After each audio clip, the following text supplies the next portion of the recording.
Coming up from the Northeast Live Studios in Guwahati, Northeast Tonight with Wasbir Hussain.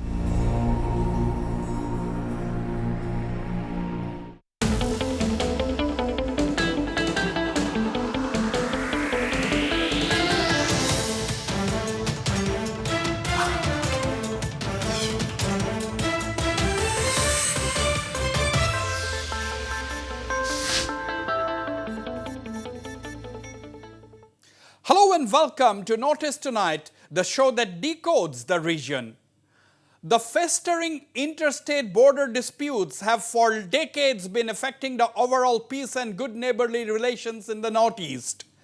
Efforts to resolve them have proved futile for so long, and there have been several cases pending in courts, including the Supreme Court. On July 26, things went out of control along the Assam-Mizoram border.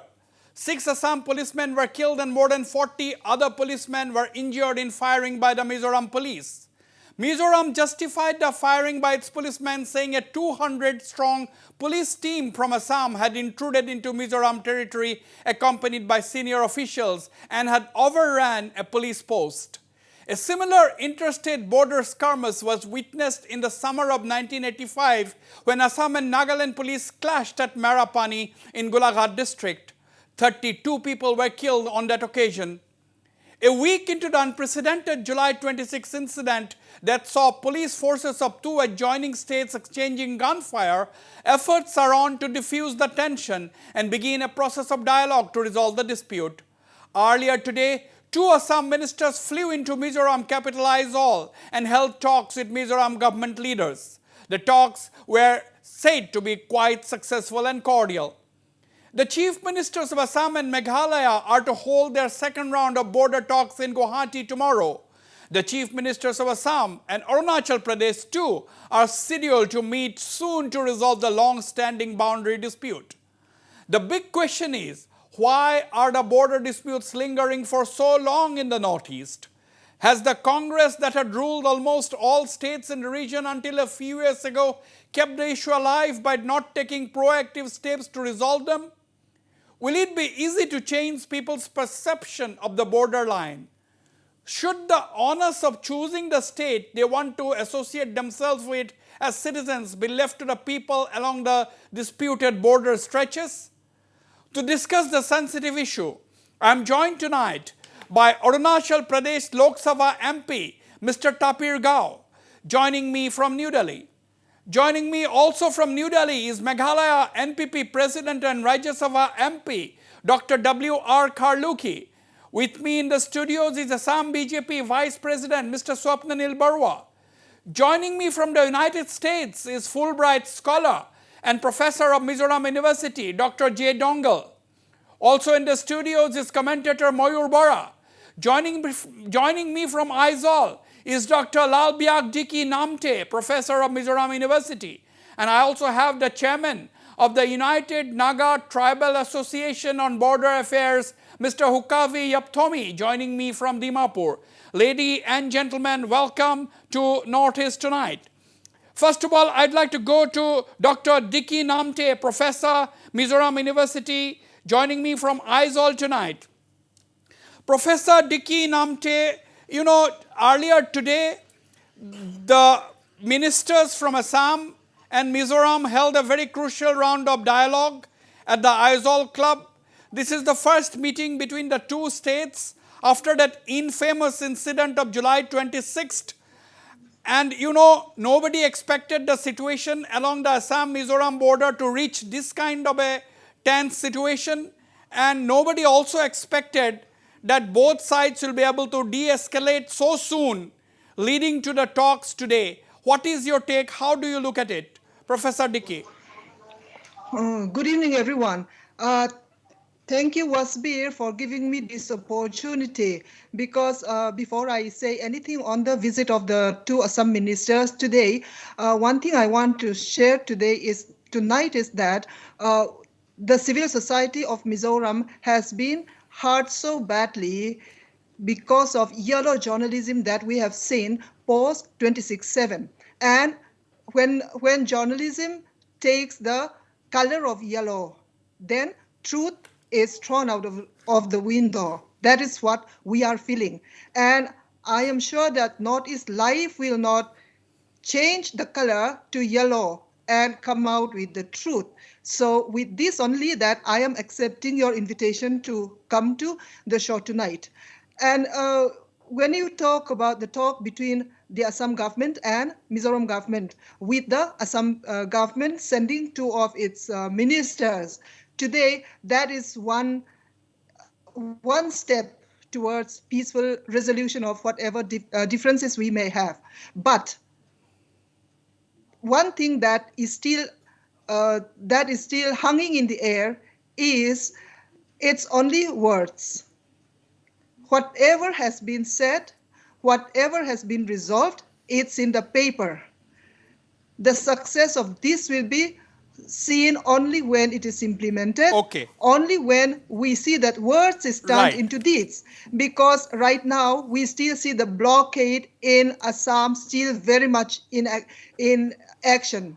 Okay, So we Dr. don't see Dickey, that. Dr. Yeah. Dickey, I'll come back to you, but let us understand that this is only the beginning. You know, we must thank the leadership of the two states, the Chief Minister Joramthanga and Chief Minister Dr. Himanta Biswa Sharma, that both of these two leaders of these two states have taken prompt action to de-escalate the situation. If the two leaders from Mizoram and Assam had not taken this initiative, situation would have continued to remain tense. Let us give them some time. This is only the first round of talks. I'm sure there are many more talks because the dispute of so long is a long-standing dispute like this cannot be resolved by one single round of dialogue, and we have to give the government time. Exactly. So we'll have to wait and watch as to how things proceed. I'll come back to you, Dr. Dickey. Let me go to Mr. Tapir Gao, Lok Sabha MP from Arunachal Pradesh, joining me tonight from New Delhi. Mr. Tapir Gao, you know, why is it that Northeast have not been able to resolve the border disputes? Why is it? Is it lack of political will? Is it lack of political will, or is it the perceptions are so different? Perceptions among the people of states in the Northeast are so different that a resolution is difficult. What is the right thing according to you? What is correct? Wasbir ji, good evening, ladies and gentlemen. Good evening. I think we should look forward ahead for general perspective. Assam being the elder brother, before we were separated, we all were Assam state, right from very beginning. So Assam should have the big brother's heart, and it's a good beginning that the Honorable Minister from Mizoram and Assam has had a discussions today to resolve this issue. Now we have got a problem in the boundaries with Assam, Nagaland, Meghalaya, now Mizoram and Tripura. Now we need to look into it in a general perspective in the sense. At the moment, I have got full trust upon Honorable Chief Minister Himanta Biswa Sharma. He have got that political will. Rightly, you have pointed out, entire Northeast states were ruled by Congress. All these incidents and all these activities are inherent from the Congress rule. Today, we are BJP governments are ruling in Assam, Arunachal. We are having alliance with Meghalaya, Nagaland, and Mizoram. So we all the Northeastern states, Honorable Chief Minister, they should come forward to resolve once for all. Right. We should not go back to the history. History will create long issues. And whatever we are discussing today, it is a sub judice as per the court matter is pending in the court. Right. But without relying with the court, it is my humble appeal to all the honorable chief ministers of the entire Northeast should come together, resolve the matter, and why we should go back with the history all the times.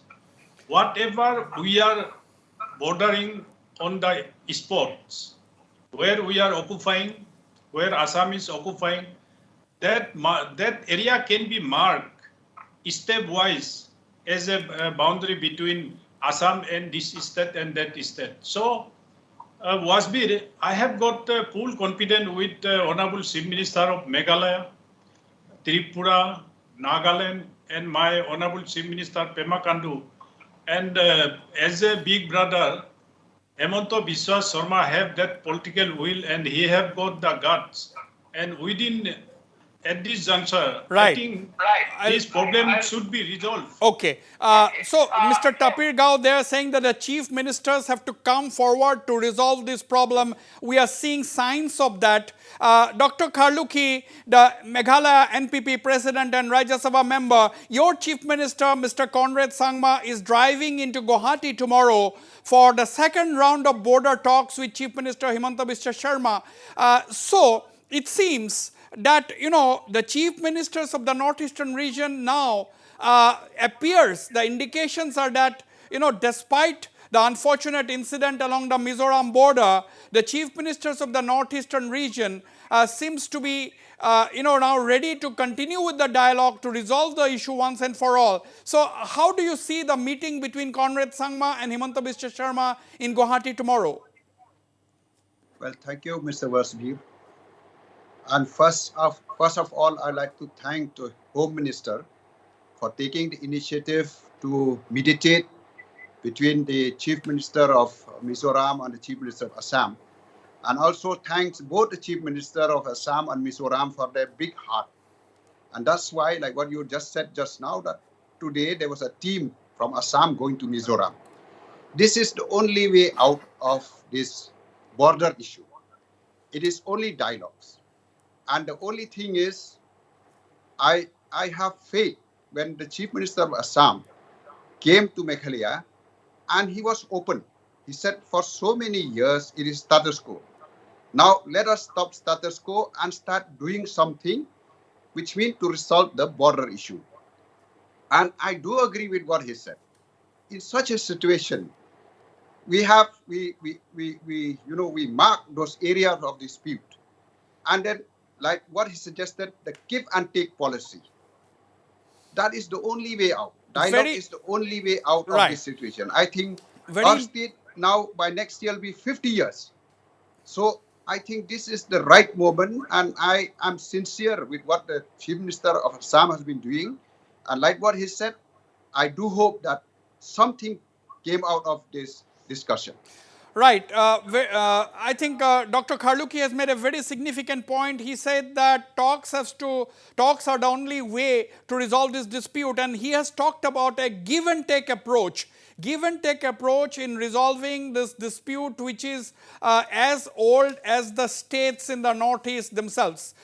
So that is very, very significant statement coming from W.R. Kharlukhi, the Meghalaya NPP president, on the eve of the border talks between the chief ministers of Assam and Meghalaya in Guwahati tomorrow. This will be the second round of discussions. Let me turn to Dimapur, from where I am joined by Mr. Hukavi Yeputhomi, the chairman of the United Naga Tribal Association on Border Affairs.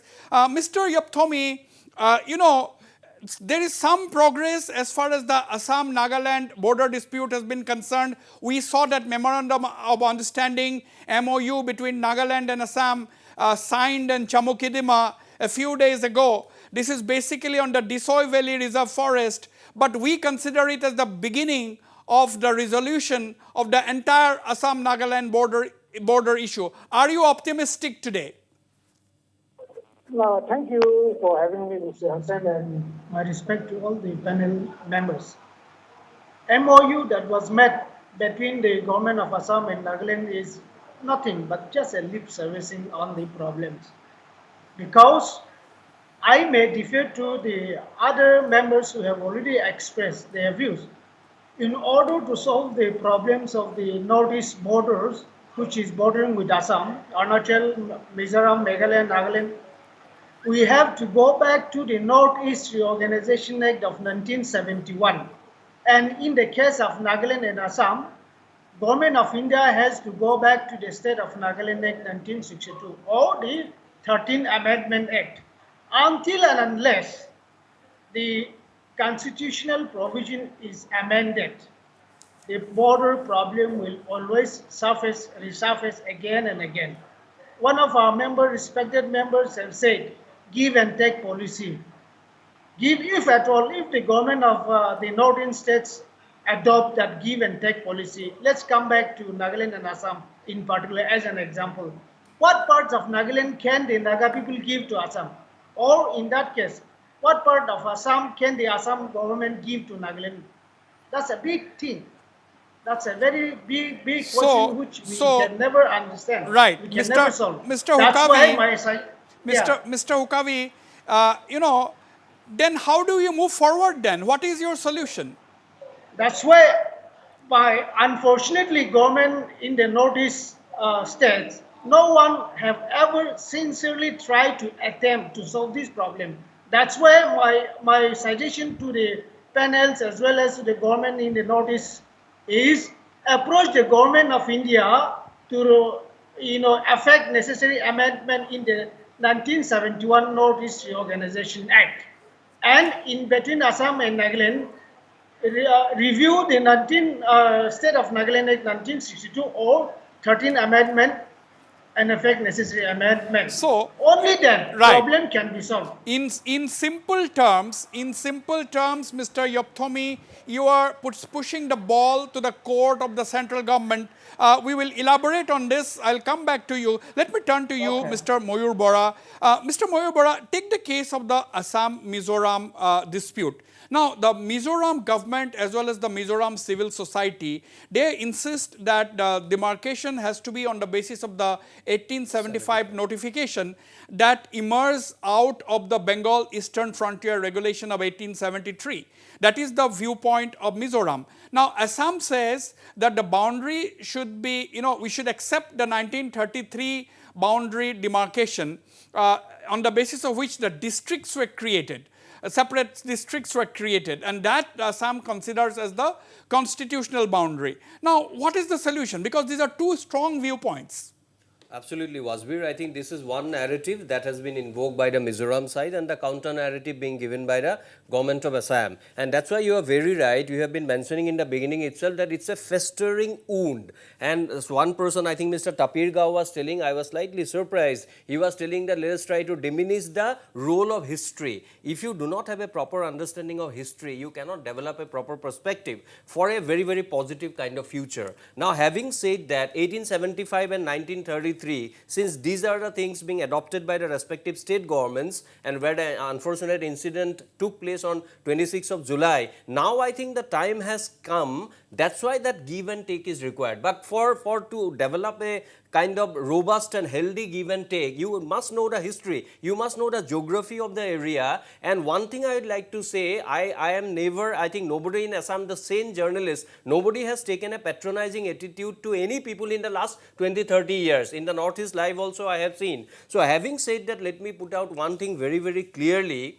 We will not have any kind of patronizing attitude, but at the same time, hypothetically speaking, if all the 4 states, if they have some problem with Assam and all of them want that being the big brother, they should only sacrifice, I think that is also not a very realistic expectation. I am not trying to say that this narrative should becoming shrill and shrill, but only thing, when we say give and take, it has to be from both the sides. It cannot be one-sided give and take, because one-sided give and take will further create problem, and this kind of problem may recur in future, which nobody, whether he is a journalist or a thinker or a politician, nobody wants the recurrence of this kind of situation. So that has to be very, very rational and based on some robust arguments and proper understanding of history, which unfortunately Mr. Tapir was trying to diminish or reduce the importance. I'll give, yes, Tapir ji, yes, you please respond.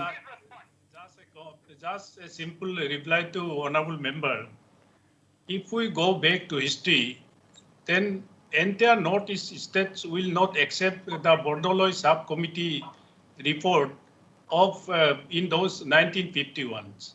So whatever the Assam is claiming towards Assam, towards Arunachal and Nagaland, all these are refer to the Bordoloi committee report, subcommittee report.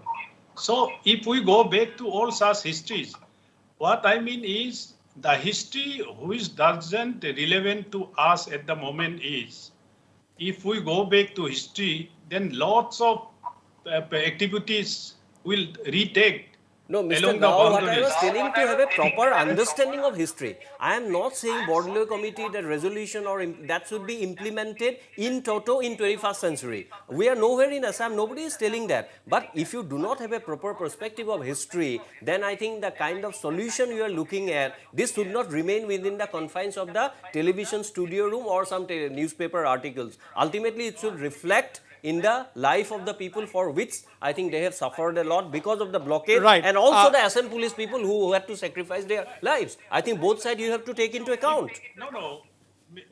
If so, then let's go back to Bengal Eastern regulations of 1873. No, I think we are not going No, back let him now. speak. Let him We are respond. Let just- him respond. Let him respond. Please respond. This is the thing. What I mean to say is, if we can resolve amicably, that is the best solution. Yes. If we count the history, if we go back to all British days rules, regulations and the guidelines, then it is not going Right. to happen on the ground. The ground today, reality is, let me tell you, Wasbir, the ground reality is what Mr. Hemanto Biswas, Honorable CM, what our Chief Minister Pema Kandu, Honorable CM Nepurio and Mr. Sangma decides on the ground. That should be the reality on the ground. true, that should be the reality on the ground, but we also cannot forget the opinion and view of the people, that is the civil society. We'll come back to that debate. Let me quickly, I'll come to you, Dr. Dickey, in 1 minute. Let me go to you, Mr. Swapnanil Baruah, the Vice President of the Assam BJP. Mr. Swapnanil Baruah, nobody thought, as I said right in the beginning, nobody thought that the situation along the Assam-Mizoram border will turn so ugly, that nobody thought that 6 Assam policemen will have to die, 40 others will have to be wounded. But nobody also thought that the situation will de-escalate so quickly, leading to Dr. Himanta Biswa Sharma sending 2 of his ministers who held a very successful round of talks in Aizawl today. And the ministers have also held talks with 2 of the most important civil society organizations in Mizoram, the Central YMA and the Mizo Jirlai Paul, the state's apex student group. So what does these things indicate? Well, I think beginning with prayers for the soul of those departed in the border clash, I can only say that it is just today's quick resolving on the issue, or at least making a move towards resolving the issue, is because of the intentions of the BJP government in Assam, which has not decided to stay away from the problem, brush it under the carpet and let the wounds fester. It has been our declared policy that we must solve the border issues, and border issues can be solved by 3 ways. One is aggression, second is by surrender, third is by dialogue. Aggression is not possible, surrender is not possible, dialogue is the only way we can solve this issue. This will have to take into account history, this will have to take into account geography, this will have to take into account the people of both the states concerned in this issue. Absolutely. Because even if political leaders decide at their level and if that decision is not acceptable to the people, it has political implications. So the dialogue is going to be a pretty long affair, and I think the dialogue has begun and we will see to a conclusive end, at least from the party and from the government. Right. In Assam. Swapnanil Baruah, the Assam BJP Vice President, very well said. The moot point which Swapnanil Baruah is making is that the government will have to decide, come up with a solution that is acceptable to the people. That is the most important thing. The 2 governments, 2 chief ministers cannot sit together and sign something which the people do not accept.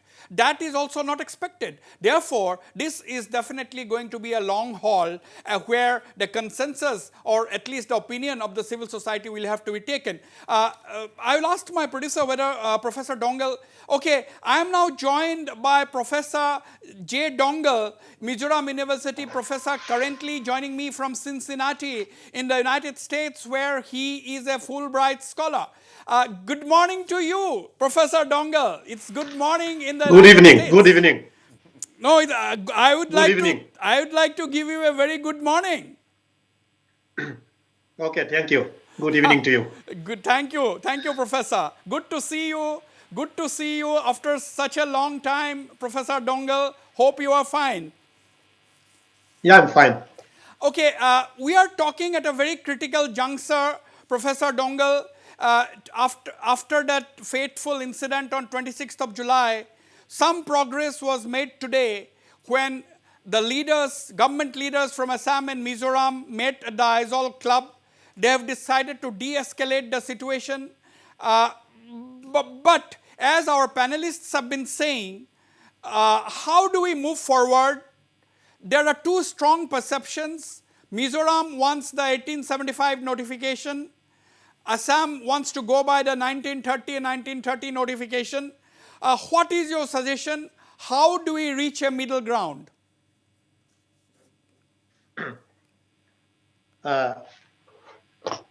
Border issue is a chronic and long pending problem.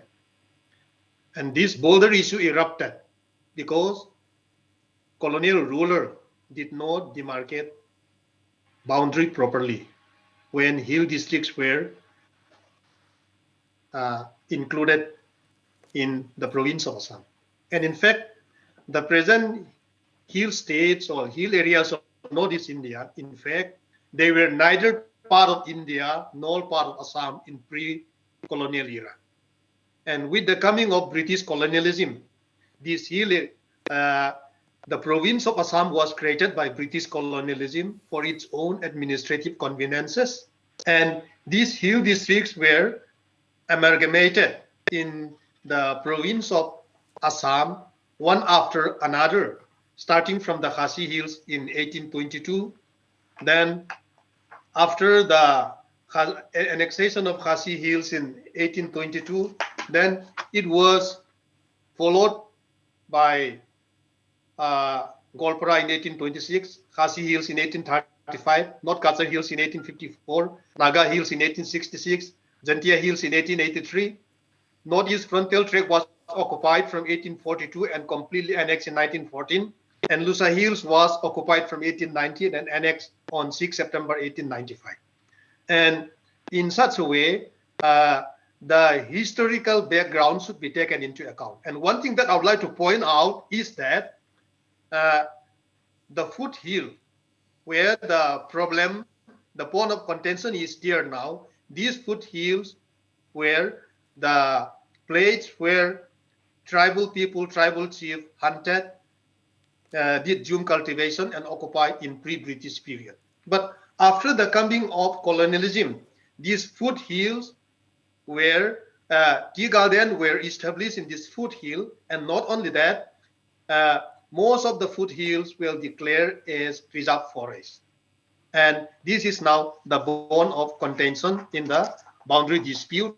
And as I've said, the hill districts remain in the state of Assam even after independence. Right. But from the hill districts, Nagaland got statehood in 1963. Then Meghalaya got statehood in 1972. Mizoram and Arunachal Pradesh, they got union territory in 1972. Then absolutely statehood in 1987. Yeah, Professor Doungel. What I would like to point out here is that the historical factors, historical accounts should be taken into consideration for discussion and for solving any bolder issue. And right now, many suggestions has been made. There is no. I have fully taken your point. I am fully taking your point, Professor Doungel. But history should be taken into account. A lot of people are saying that. But do you believe in a give and take approach or not? Because we have several senior political leaders, including Dr. Kharlukhi, the Rajya Sabha MP from Meghalaya, also the president of the ruling NPP in Meghalaya. He said that there has to be a give and take approach. What is your thinking? Do you think a give and take approach is necessary or not? Yeah, give and take approach is unavoidable. Having said that, there shall be give and take approach, but what I would like to point out is that history should be taken into account, and now there has been suggestion for demarcating boundary issue on the basis of satellite imagery. But if this satellite imagery only is based without taking historical factors into account, it will only be opening of Pandora box. It will only be opening of Pandora box, and adding fire to adding oil to the already burning Okay, fire. I'll come back I'd to this. just like to add a point here is that history, so far as Mizoram and Kachar is concerned, has a history long before the British came in. The kingdom of Kachar and the history of Kachar, the Bhagya Chandra and the other kings had intimate relationship with the Silo chiefs, the Lushai chiefs. And if you go to the history of Kachar, as was recorded then, they have a connection. In the Ahom period, there was a connection in between Nagaland and Assam, all the Naga tribes. There was, in the Ahom period, there was a connection with the Bhutan government. In Ahom times, there were connections with the Arunachal areas of Assam. Nepal. So it is not that the British were the first people to come in. And so far as, Mizoram demarcation is concerned, if you look at the history, Aizawl was taken in 1890, but the border was demarcated in 1878. I'll have to go for a quick commercial break, but very quickly, Dr. Kharlukhi, what is, is it necessary or there not? was settlement of the Mizo chiefs, and on the other hand, there were Kachar. I'm quite aware of that. I don't mean that the British were the first to settle. Yeah. Now the point is, Dr. Kharlukhi, don't you think the time has also come to be a little pragmatic and realistic? Yes, we cannot discard history. Professor Doungel has talked about history. A lot of people are talking about history. History is very important. Mayur Bora has talked about history. We cannot disregard history. But don't you think that we have also to be pragmatic and practical to move forward? Otherwise, we'll be stuck in this stalemate. You see, Mr. Wasbir, we have to be practical. Okay, I do agree with what they said, history. But if you go by history, then Naugong will be part of Meghalaya because it was part of the Jaintia kingdom. The Raja of Kobha, he was a vassal of the Jaintia Raja. So like what you said, we have to be practical. What is dispute? Disputes mean you and me, we quarrel over a piece of land, which mean you claim that this land is yours and I claim that this land is mine. Until and unless, that we discuss, like what I said, like we have so many disputes, Assam, like what I heard some of the speakers said, will not surrender. Neither any state will surrender. The only thing is, a way out of this is why I said give and take policy, is that certain areas will be leaving to like Assam and other areas to our state, or else we'll reach nowhere. Okay. Now, Dr. Dickey, I have to go for a quick break, but very quickly, a few years ago, Dr. Dickey, we have seen two countries, India and Bangladesh, resolve their enclave issues through a give and take approach. India gave away some parts of its territory to Bangladesh. Bangladesh gave away some parts of its territory to India, and this issue was resolved once and for all. But here, we are two states of the Indian Union. Do you think this is not possible? I think this is very much possible. My conviction is that when we talk about border, like Professor Doungel has also said, Dr. Kharlukhi has also said about this 1875 or 1933, whatever. Our claim is that one said this much is my land, the other said this much is my land. So it means if we are going to have amicable solution, there has to be a give and take. But that give and take approach, it should be something that both parties should agree upon. Oh, yes. So the other party may say, I should not give more, I should take this much. So that is where exactly dialogue needs to be, carefully taken out. So give and take, where somebody will not feel that I have surrendered. There can be a win-win solution, I believe, if at all there is a political will. And with the support of the civil society, those who have no particular interest, those who have no selfish interest. Absolutely. If we back up this political will of the give and take, the win-win situation, I think we can come to amicable solution to this problem. Very well said, Dr. Dickey Namte. Very, very well said. It's not a question of surrender. any solution has to be acceptable to both sides, both the government and the civil society. That means the government and the people will have to accept a solution. There has to be a give and take approach, but that has to be accepted by the people concerned. I'll go for a short break. When I come back, I'll go straight to Mr. Tapir, the MP, as well as Mr. Hukavi, Yeputhomi, and our panelists on the studio. Don't go away. I'll be right back. We are in the middle of a very engaging discussion on the border questions.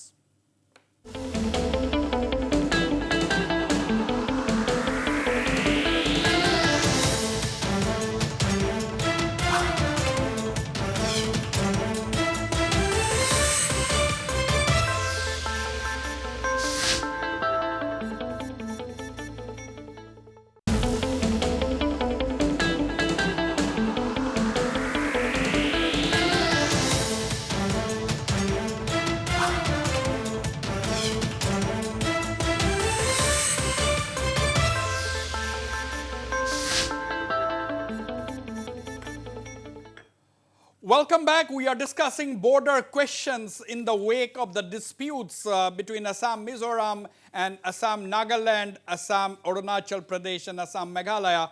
This has been a festering issue that is going on for decades, actually. But now the thing is that there has to be a way forward. These kind of stalemates have to be broken. Let me go straight to you, Mr. Hukavi Yeputhomi, joining me from Dimapur, the chairman of the United Naga Tribal Association on Border Affairs. Mr. Yeputhomi, you know, you don't seem to attach much of an importance to that MOU between Assam and Nagaland. But, you know, there has to be some beginning somewhere, isn't it? This is the beginning that was made to resolve the issue in the Disoi Valley. Are you not happy about that? Because a lot of people think that this is the beginning and a lot of negotiations have to take place to resolve the border dispute. At the end of the day, we are two good neighbors. Mr. Hussain, in any given situation, in order to bring about a solution to the issues, we have to take the right approach. And the right approach is to go back to the history. That's why I'm suggesting that the government of northeastern states should approach the government of India to go back to reviewing the 1971 Reorganization Act. That's what I'm saying. Otherwise, some panel members have also agreed that there should be, in order to solve the problem, we have to, follow the principle of give and take. Yes, of course, we have to. But in order to do that, we have to go back to the Constitution of India, because no one can alter any interstate boundary, because it has to be done by the parliament. That's why imagining the boundaries by the GPS or such kind of a thing is just a merely lip servicing. That's why, as the senior member of the NEDA, Mr. Himanta Biswas, the Honorable Chief Minister of Assam, should take the initiative in requesting the government of India to review the 1971 Reorganization Act. So no, that what do you mean? What do you mean, Mr. Yeputhomi? When you are demanding, when you are suggesting that the government of India should review the States Reorganization Act of 1971, the Northeastern States Reorganization Act of 1971, when you are demanding that it should be reviewed, what do you mean? Do you mean that the state boundaries have to be re-demarcated? Is that what you are saying? Because, yes, I'm saying that it should be reviewed so that the historical facts is considered in demarcating the interstate boundary. That is the ultimate thing we have to do. Until and unless we go back to the history and correct the wrong things that was made earlier, we can never solve any problems, boundary problem. Right. Let me go to Mr. Tapir. Mr. Tapir, one thing I'd like to ask you. You know, the matter has been sub judice, as you said. The matter is up in several courts, including the Supreme Court of India. But why is it, Dr. Kharlukhi is also there on the show, why is it that the Parliament of India, despite that unprecedented incident along the border with Mizoram, has not decided to have a discussion on this issue? Because Mr. Yeputhomi is repeatedly saying that this is a matter that is the domain of the Parliament of India, because the Parliament makes the laws? See, Wasbir, uh, still I believe in solution, dialogues, and what Mr. Kharlukhi have said, that give and take. I believe in that process. Now, why I have said, in the Supreme Court also we have got pendings, even in Guwahati High Court also, but it should be outside the court. You have rightly cited the border boundary settlement between Bangladesh and India. So we are sister states. We are not separated country. So still I believe that through dialogues and through willpower of our state representative, our honorable CMs, all they should come together and try to resolve this issue. And history is a different issue, and I believe in history. But if we go back to history, it will be two huge bundles will come up with all the records, and it will, then we won't be able to reach to the solution. Right. So And- I No, believe I think in this is not right, solution. Wasbir. But I'd not like to invoke on the history point. See, your question to Mr. Tapir was very, very clear that why Parliament has not debated or has found time to debate this important issue. But again, he was telling repetitively and somewhat, I think, sort of a cliche kind of a thing, that we believe in dialogue and we believe in the goodwill of the leaders and all. I think this is very pure symbolism which is not expected at this hour. With all due regards to the Honorable MP, I am saying this, what I am saying, and history, I don't know why he is trying to avoid. Everyone is telling, Mr. Doungel from USA, he was also telling, just because our history would be vast, we should not be afraid to unravel the history, take a proper perspective, and then only arrive at a rational decision which is acceptable to not only to the governments but also to the No, people, let me- as has been highlighted by Professor Dickey. I think that's a very good point. It should be let me- accepted by that all. point. Absolutely. But let me ask, Tapir ji, I'll give you time to respond. But let me quickly go to US. Professor Doungel, you know, the Supreme Court of India have given verdicts on such contentious issues as Ayodhya. Now, suppose the matter is left to the wisdom of the Supreme Court, will the whatever decision is taken by the Supreme Court, do you think that is going to be binding? Will the people accept that verdict? A hypothetical question, of course. Wasbir, judiciary is there to interpret certain legal aspect, but so far as border issue is concerned, I feel that the solution may not lie in the pronouncement of the Supreme Court. Border issue can only be solved through political dialogue on the basis of historical facts and with the willing participation of both parties. And up till now, we do not find any interstate boundary amicably solved by Supreme Court, if I'm not mistaken.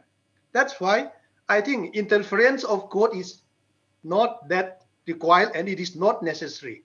Instead of interference by court, why the two parties sit together under the initiative of Government of India, then there should be political dialogue. Only then there will be solution.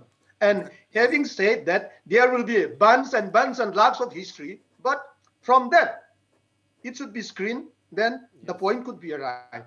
That's why history cannot be neglected and history should never be neglected. Yes. This is my point. Absolutely. And What I having was trying to said make that, out is that the this contention of the Northeastern Supreme Area Court- Reorganization Act 1971 does not make any clear-cut demarcation of boundary among the northeastern states. This is a fact. That's why, and what I would like to add here is that in the Constitution of India, with regard to creation of state or interstate boundary, it is mentioned in Article 3 of the Constitution of India. How state is to be created, how state can be diminished, areas of the state can be increased, and anything regarding alteration or change of name or alteration of boundary, it is in Article 3. Other than this Article 3, nowhere in the Constitution of India, either in Article part, subpart, chapter, subchapter, or in any schedule, there is no mention of interstate boundary which can be claimed as constitutional boundary. So except what is written in this Article 3 of the Constitution of India, there is no constitutional boundary written in clear-cut form in the Constitution of India. This I would like to point out. So Absolutely, in response to your query, absolutely. Supreme Court is not the solution, but Right. only I'll political dialogue absolutely, with Professor the willing Doungel. participation of both the parties. Very true. Very true. I'll come to you, Mr. Swapnanil Baruah. But let me read out a very interesting comment by one of the viewers, because our program is live streamed in the social media. We are live streaming this show. One of the viewers has written, "We should have the courage to unravel our history. It is time we got done with this belief that Mizoram, Nagaland, Arunachal got their lands from Assam. History cannot be neglected and should never be neglected." That is the point which Professor Doungel is also making. Yes, Swapnanil Baruah, very quickly your point. You know, what I was trying to say is that this is, a boundary dispute is in between two states. In this context, the government of India is more or less a third party, although it has got a definite role to play. What our government is trying to say is that let us agree in between us, and after we have arrived at an agreement in between us, in a form of an out-of-court settlement, we can pressurize the government of India and effect the necessary changes, which has the support of the Home Minister and also the Honorable Prime Minister of India. So that is how we are progressing, and that is why the big brother is taking the lead of trying to bring an end to these disputes. So, Swapnanil Baruah, let me paraphrase it for some more clarity. What you are saying, Swapnanil Baruah, the Assam BJP Vice President, what you are saying basically is that your government, under the leadership of Dr. Himanta Biswa Sharma, wants to have an acceptable solution with the government of Mizoram headed by Mr. Joramthanga. All the states. All the states, all the northeastern states. Once an acceptable solution is reached, which is agreeable by the respective governments and the people, then you are going to pressurize the government to effect the necessary legislative changes. Absolutely. Okay. So I think that is not a bad approach. Professor Dicky Namte, Professor Dicky, do you think that at the end of the day, the people have elected governments in the respective states? Let's talk about Mizoram and Assam. You have a popularly elected government in Mizoram, and in Assam also there is a popularly elected government. Now, do you think they should make the necessary progress, necessary resolution, then bring the resolution to the notice and discussions with the civil society and proceed? Is that the right approach? Of course, the right approach is that whatever dispute that we are having and the aggression that is taking place, it needs to be solved by true political will, and whoever is in power at the state level, the state government, they are the ones who should take steps. But what has happened so far is that when we talk about the Assam government and the Mizoram government, initially there will be tweets going around mudslinging each other. Then it came to a level where peace kind of, tweets we have found. And when that, Twitter is not official, and when we are just telling one thing and doing another thing, that is one apprehension that civil society is having. Wasbir, So I would like to I think we should not be one message. But Wasbir, I think I want to give one message to Swapnanil Baruah also. NEDA's role will be very, very critical and crucial now. And I think more than the power-centric politics, which is important, everyone is doing. I don't say that only Northeast is doing that. But NEDA has to widen its role under the leadership of Dr. Himanta Biswa Sharma, so that more than power-centric politics, they can enter into the hearts of the people, play the role of a civil society also if required, come out with a solution. I think that you have to convey. Let me also talk about the intervention that we are expecting from the central government. And I am saying that this is like a game where there has to be a referee who will stop the game, because some foul play are there. But now we have not seen a referee blowing his whistle so far. So we don't know whether the central government is aware of this fact also, because there is no such thing as intervening in this intrastate But today's dispute. meeting, Professor Dicky, in today's meeting, the government of Mizoram and the government of Assam have expressed their happiness with the central government's decision to put the neutral force. So that can be considered as kind of a central intervention to, although the perceptions may vary, but let's not get stuck in that. We have to move forward. Let me go to Dr. Kharlukhi. Yes, yes. Okay. Dr. Kharlukhi, there is some clarity emerging as far as the Assam Meghalaya dispute. Tomorrow, that crucial round of talks between Chief Minister Conrad Sangma and Chief Minister Himanta Biswa Sharma, and we had already broken this story 2 days ago. Our sources are telling us that Meghalaya and Assam have identified 12 disputed border stretches where the two chief ministers, accompanied by some elected representatives, are going to make joint visits. To ascertain the situation on the ground. And there is a narrative, sources in Shillong are telling us, sources from Shillong are telling us that at the end of the day, it is the people on the border who have to decide whether they would like to stay with Assam or they would like to stay with Meghalaya. So, is this true? This is the perception. This is what our sources are telling us. This is not official, of course. Do you think that can be one way out to deal with this issue? Well, Mr. Wasbir, like I said, that yes, what you said, I have identified those areas of dispute. I'm very sure, that the Chief Minister of Assam, he was serious on this. That's why he came all the way to Shillong to meet with our Chief Minister, and they are meeting. So the thing is, I think they will come out with a solution in which will satisfy both the state. But in the meanwhile, like we were not dealing, like what you said, it is not only the political class who is going to decide. It is the people, we may say the people of the state. We have to take them along. All those stakeholders have to be taken along.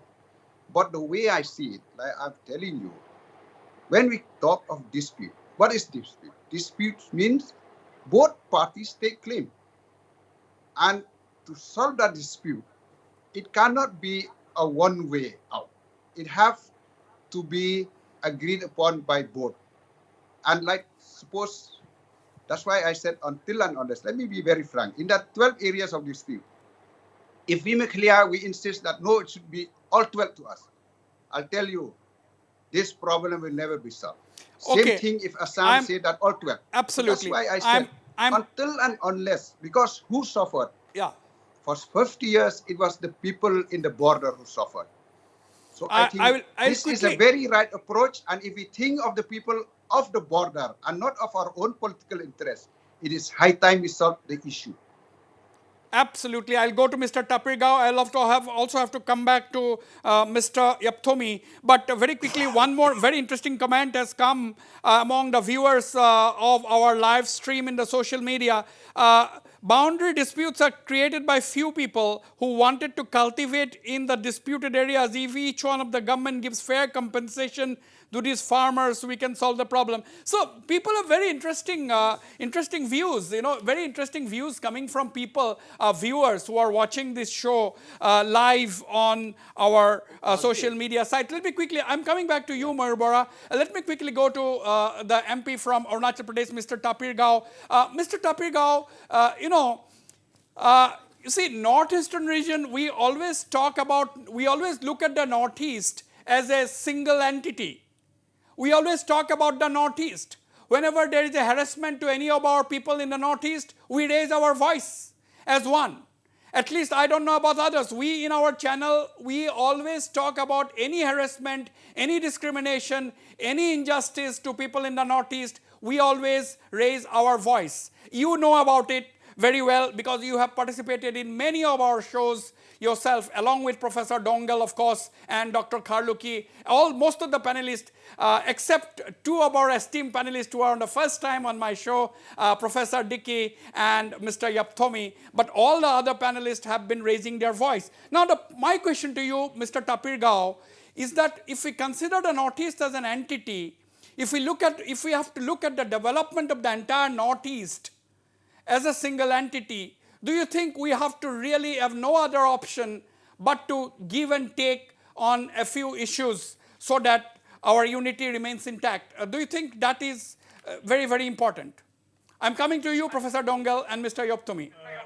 Yes. Wasbir, the Honorable Chief Minister Meghalaya and Honorable Chief Minister Assam is visiting on the spot. It's a good beginning. Then only we'll be able to reach to a solution. Along with the all the border disputes area, all Honorable Chief Minister of every respective states visit together on the ground amicably if they discuss and find out a solution. What Mr. Baruah has said is rightly, he has pointed out, Government of India under Modi's leadership, Honorable Home Minister is constantly monitoring it, and they are in touch with all Mizoram CM and Assam CM and other chief ministers also. So the solution lies on the hands of our representative of every state on the ground. I think it's a good beginning, and I expect that we should resolve our issues without relying with the court and relying with our big boss in Delhi. So we can resolve our issues on the ground. Right. I will go for a very, very short commercial break. I'm coming back to you, Professor Doungel in the United States and Mr. Yeputhomi in Dimapur, of course, Professor Dickey and others. Don't go away. I'll be right back.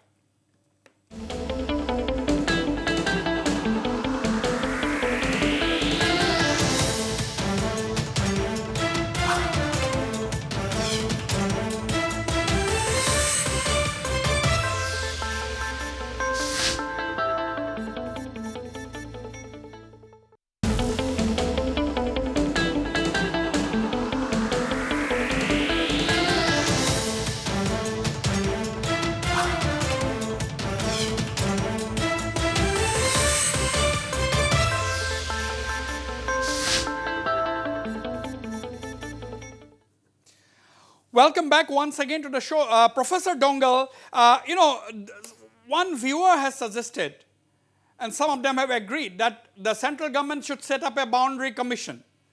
Now, we have state governments duly elected by the people. We have the civil society, which are very strong in the northeastern region. Do you think boundary commission is a good idea?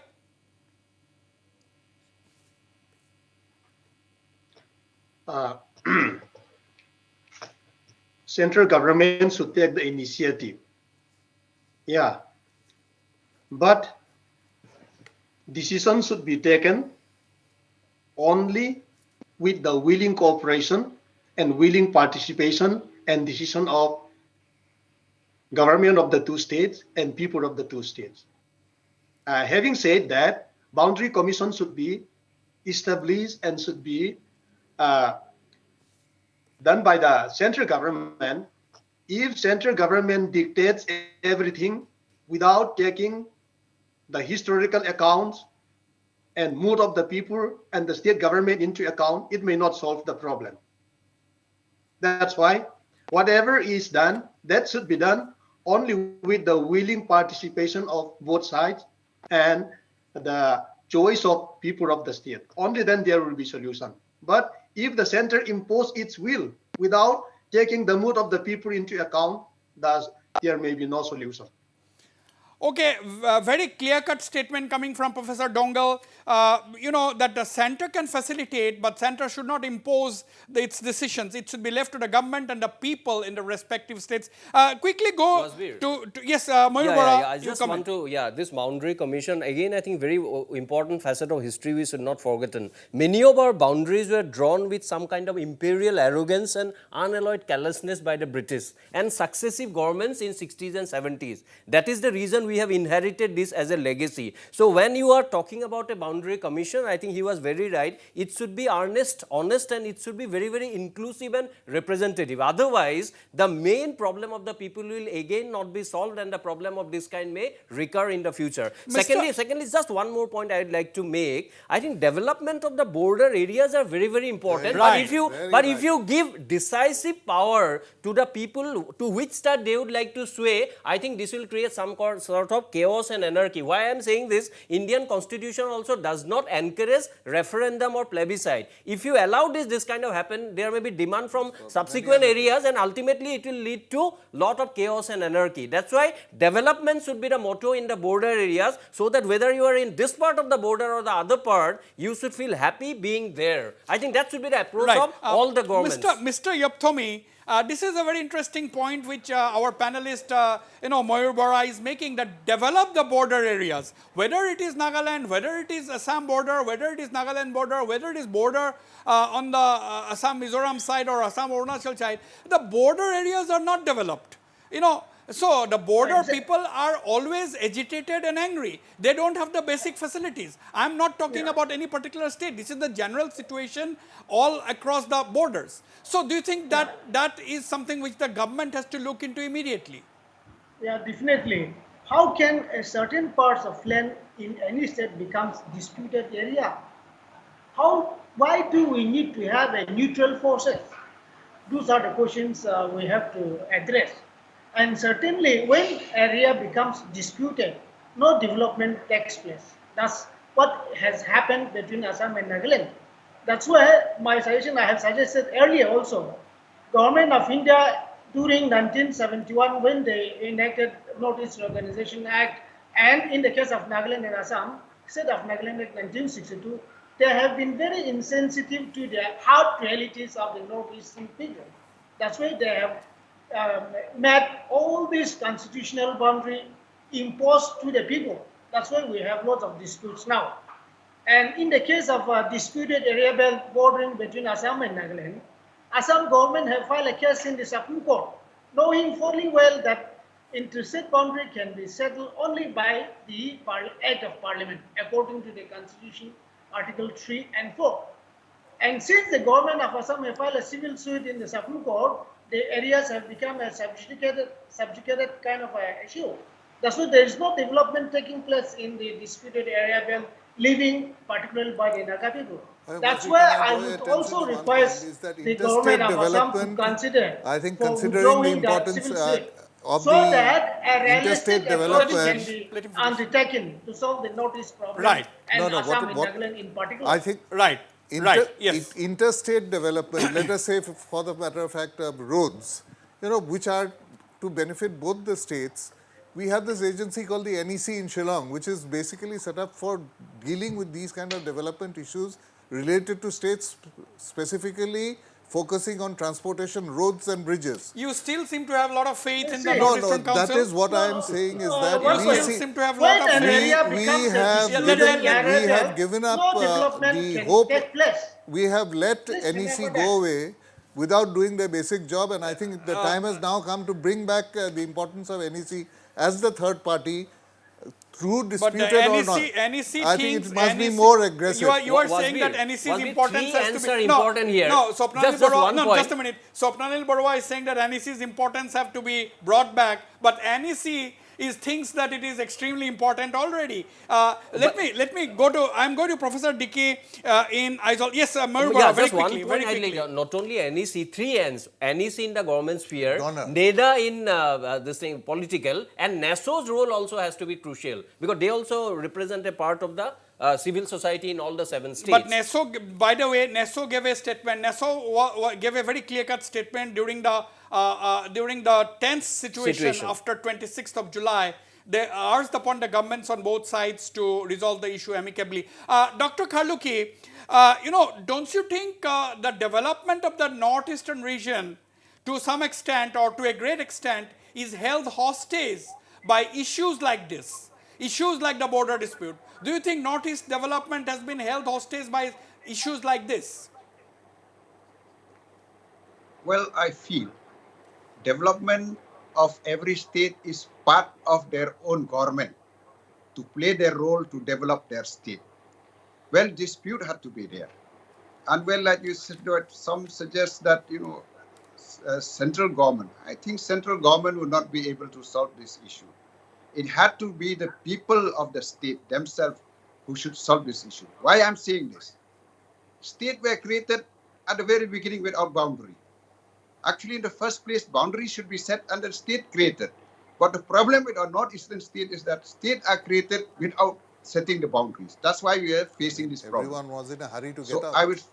I will still suggest that this problem have to be solved by us only, by understanding, like what you said. Whenever there's an issue of any problem we have in the Northeast, we always come together. They all call us the Seven Sisters. So I think this spirit have to be there. Right.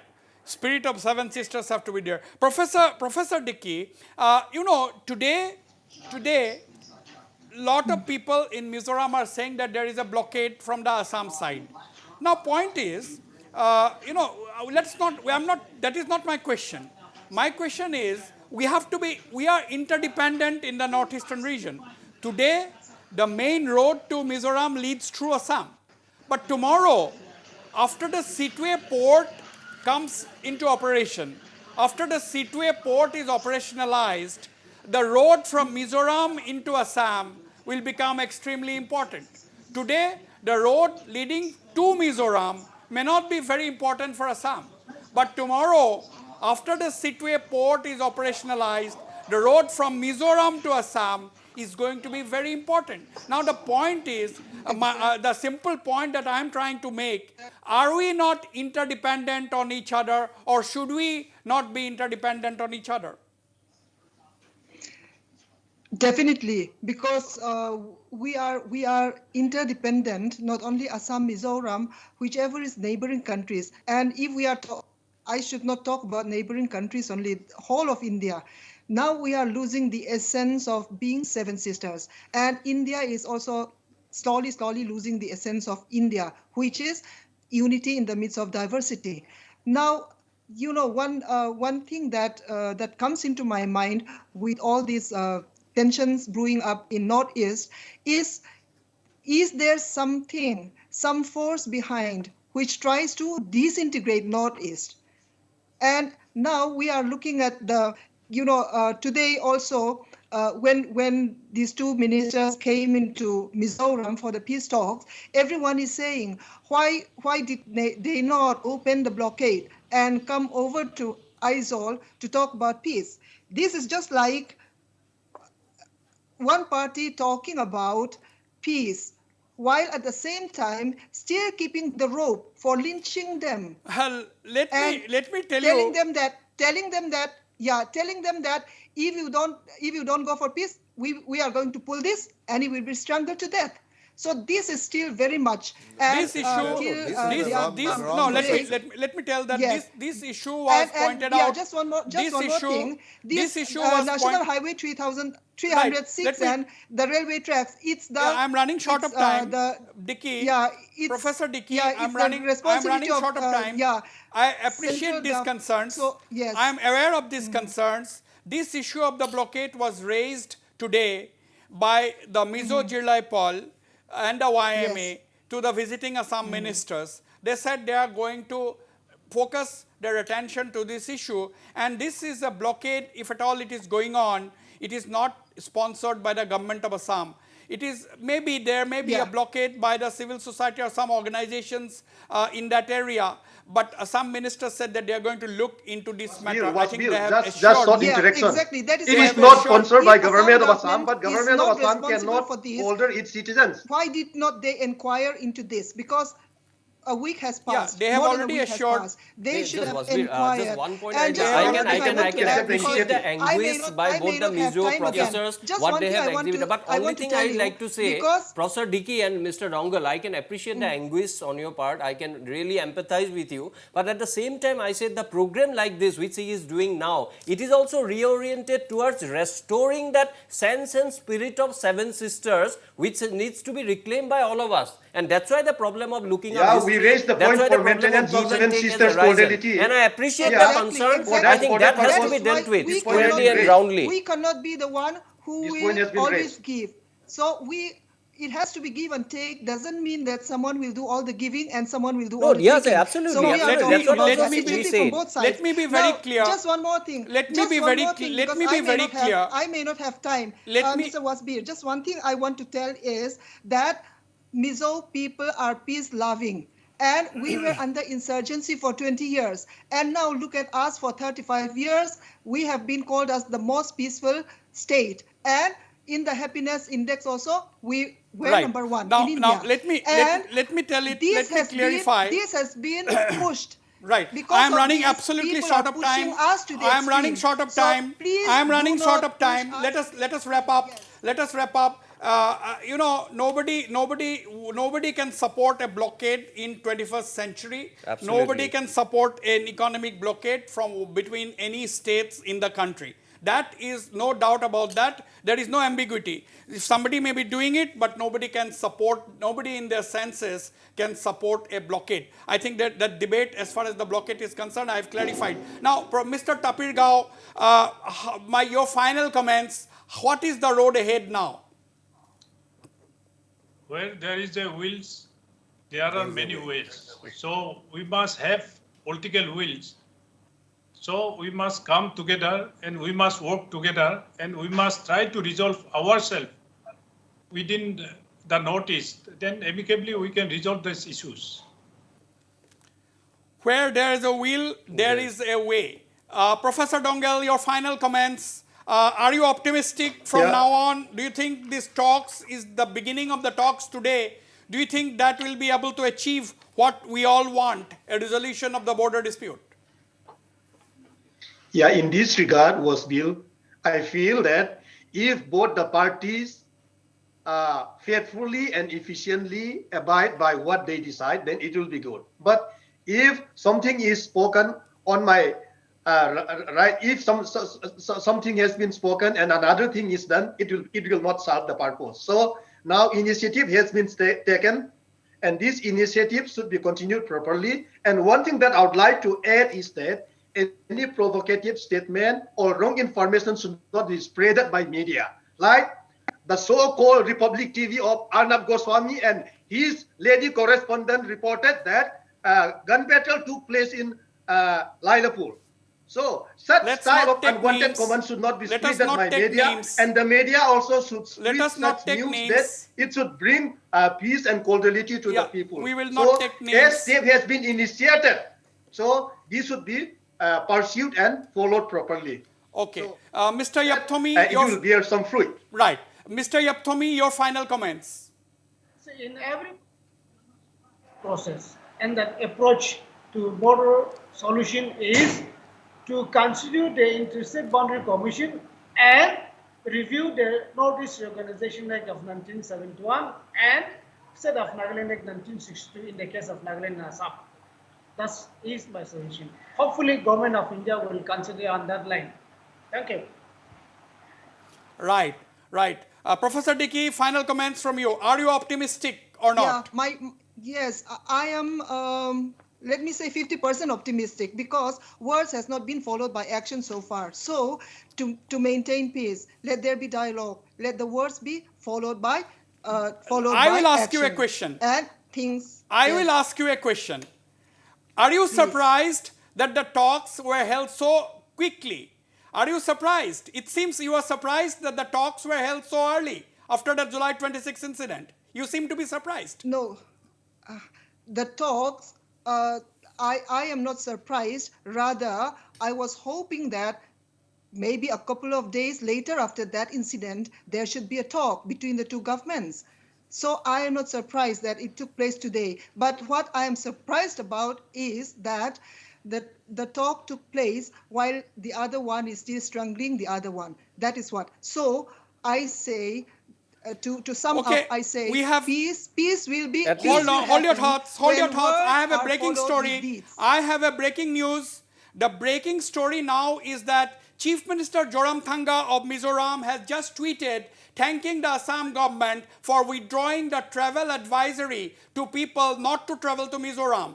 The Assam government has withdrawn its travel advisory. Assam government had cautioned its people, warned its people against traveling to Mizoram. But today, the Assam government has withdrawn the advisory. And the breaking news now is that the Mizoram Chief Minister, Mr. Zoramthanga, has has thanked the government of Assam for withdrawing the advisory.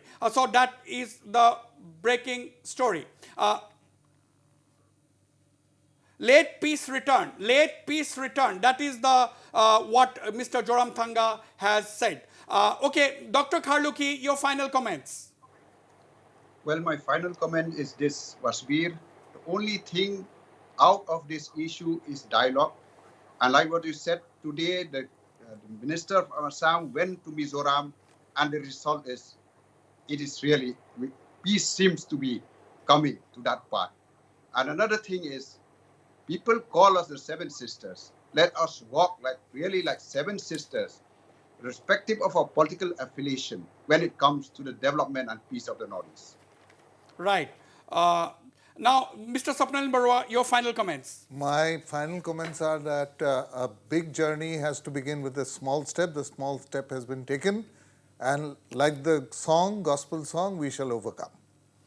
We shall overcome. I think that is a very good way of putting things at a situation when there is a lot of cynicism and optimism, both cynicism and optimism. I think this is how a society responds to a situation. We should not be surprised. Final word to you, Dr. Mayur Bora. I'm running out of time. Wasbir, metaphorically speaking, after a long time, I have seen Professor Dickey smiling. And at the same time, we have got the news of withdrawal of the travel advisory by the Assam government. Metaphorically speaking, let this smile be there on all the people, and let this smile be infectious, and let the effort be earnest and honest, so that not only the government but the people living in both the sides can ultimately come up to a situation in which peace and development will take precedence and all other primordial feelings will take a back seat. Absolutely. I'd like to, at the end of the day, this is not the last we have heard on the interstate border dispute. Things are moving at a fast pace, better late than never. We all hope that the governments and the civil society in the entire Northeast are able to resolve these issues. At the end of the day, I also feel that we shall overcome. I thank all my panelists for participating in these very, very engaging discussions tonight, and of course the viewers for not only watching the program but coming up with their very, very passionate comments on as far as the issue is concerned on the show.